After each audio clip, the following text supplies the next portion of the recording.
Good morning, everybody. It is Saturday, April 1st, and today is the first official day of Realmathon. Some of y'all may have heard of Realmathon, but if you haven't, I'm going to leave a link in the description. This is a month-long readathon hosted by Covers with Cassidy. I am on Team Sanctum, which is a team that is reading horror books and mysteries and thrillers.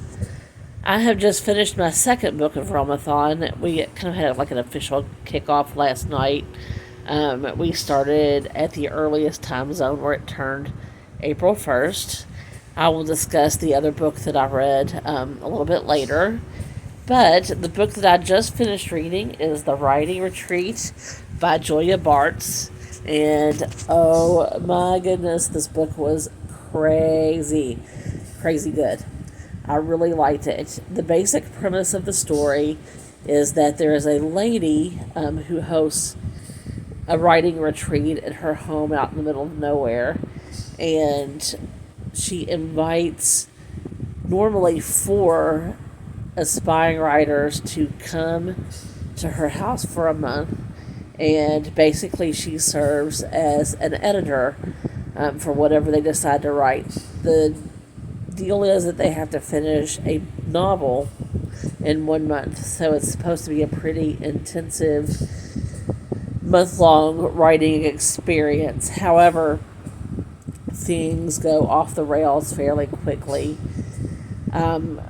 What happens is that one night a girl disappears, and nobody is sure exactly what happened to her. And that just triggers a whole bunch of other stuff into happening. And it is really kind of a mystery as to where this lady went, and other people start to disappear. And there's not really much of a mystery as far as who is behind it, although little facts start popping up that really are surprising and have the story take a slightly different direction. I gave this book 4.5 stars, really enjoyed it.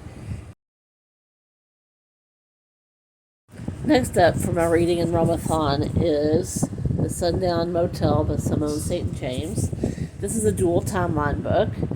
The first timeline is upstate New York, 1982.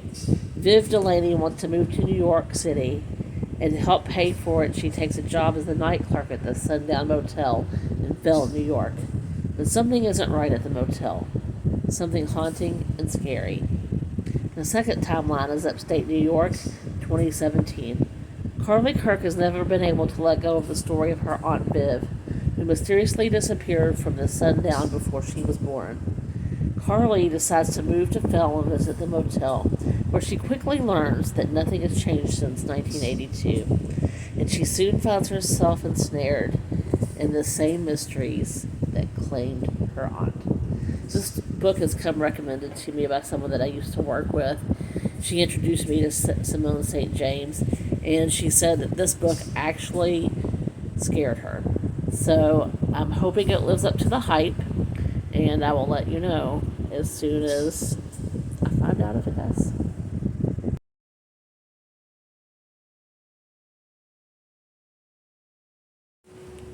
Kitty break. Meet the couch hog. This is my little Hugo.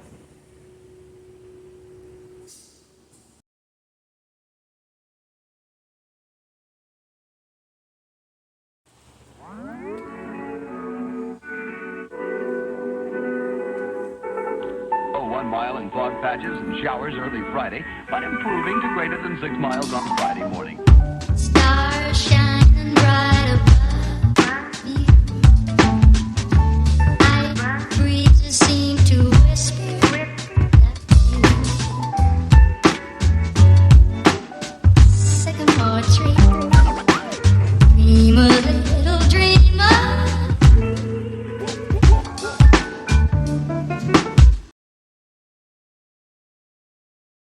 Okay, it's Saturday night. I finished The Sundown Motel by Simone St. James. I actually listened to a lot of this in the car today as I had to travel to Owensboro to visit with some family. I mentioned earlier my friend said that this was a scary book. It scared her. I didn't find anything scary about it, for real. But I did find it mysterious and intriguing, so I really did enjoy the read, and I gave it 4 stars. So, my next book up is going to be Reckless Girls by Rachel Hawkins. This is what I'm going to be reading starting tonight, and we'll see how it goes. I'll get back with you later. Hey everybody, welcome to Sunday, April the 2nd. I have about 65 pages left in the Reckless Girls by Rachel Hawkins. I don't think I really said anything about the premise of this book yesterday. There is one island, beautiful, wild, and strange. Moreau Island is a desolate spot in the middle of the Pacific Ocean with a mysterious history of shipwrecks, cannibalism, and even rumors of murder. It's the perfect destination for the most adventurous traveler to escape everything except the truth. 6 visitors, 6 stunning 20-somethings, are about to embark on a blissful, free-spirited journey, one filled with sun-drenched days and intoxicating nights. But as it becomes clear that the group is even more cut off from civilization than they initially thought, it starts to feel like the island itself is closing in, sending them on a dangerous spiral of discovery. Countless secrets. When one person goes missing and another turns up dead, the remaining friends wonder what dark currents lie beneath this impenetrable paradise. And who else will be swept under its secluded chaos? Between this book and Gilligan's Island, I can promise you I will probably never step foot on a boat that goes out into open waters in my entire lifetime.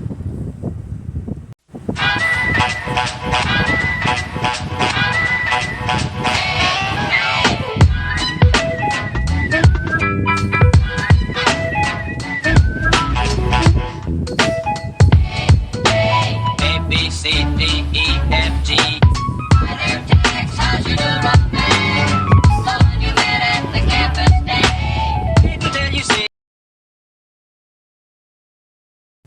Still Sunday, and I just finished Reckless Girls. I've already put it away. I gave it 4.5 stars. I really, really liked it. Didn't really see a lot of what happened at the end coming. I think I saw some variety of that happening, but really not necessarily the specifics. So it's pretty good. I really enjoyed it. My next book that I'm going to start today is Final Girls by Riley Sager. Here's the premise. 10 years ago, college student Quincy Carpenter went on a vacation with 5 friends and came back alone. In an instant, she became a member of a club no one wants to belong to. A group of similar massacre survivors known in the press as Final Girls. Lisa, who lost 9 sorority sisters to a college dropout's knife. Sam, who went up against the sock man during her shift at the Nightlight Inn, and now Quincy, who ran bleeding through the woods to escape him. Despite the media's attempts, the girls never meet. Now Quincy is doing well, maybe even great. Thanks to her Xanax prescription, she has a caring almost fiancé Jeff and a therapeutic presence in the Coop, the police officer who saved her life all those years ago. That didn't make sense to me for a minute. Her memory won't even allow her to recall the events of that night. The past is in the past. That is, until Lisa is found dead in her bathtub, wrists slit, and Sam appears on Quincy's doorstep, intent on making Quincy relive the past. And when new details about Lisa's death come to light, Quincy's life becomes a race against time as she tries to unravel Sam's truth from her lies.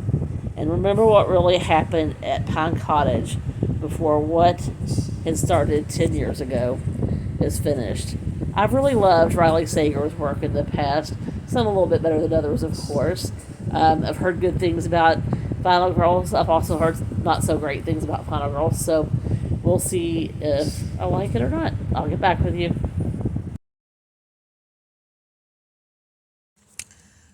Holy Final Girl, Batman.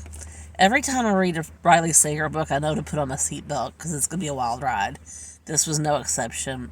Even with the Riley Sager books that I'm not as fond of, I have to credit him for being able to write a twist and a turn like nobody else. I really enjoyed this book. I'm going to give it 4 stars. And next up is The Last House on Needless Street.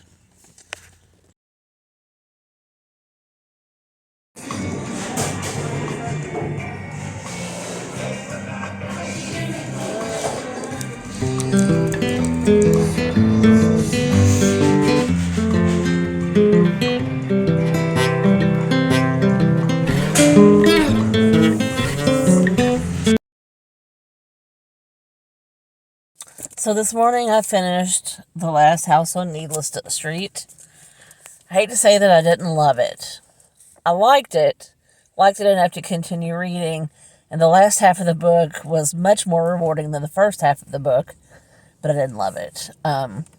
Deals with a lot of mental health issues, and there were some good little plot twists and additions toward the end that made the book a lot more interesting. So I would recommend it as a read, but I know that some people really love it, so I guess it's just kind of a miss for me. Anyway, I'm going to end this vlog here since I'm reading so many books for Realmathon at such a fast clip. I'm starting a new job tomorrow, so I'm not going to be doing as much reading, but I'm going to pick up another blog then and let you all know what I'm reading for the rest of the week. Have a great day, everybody, and I'll catch you on the next round.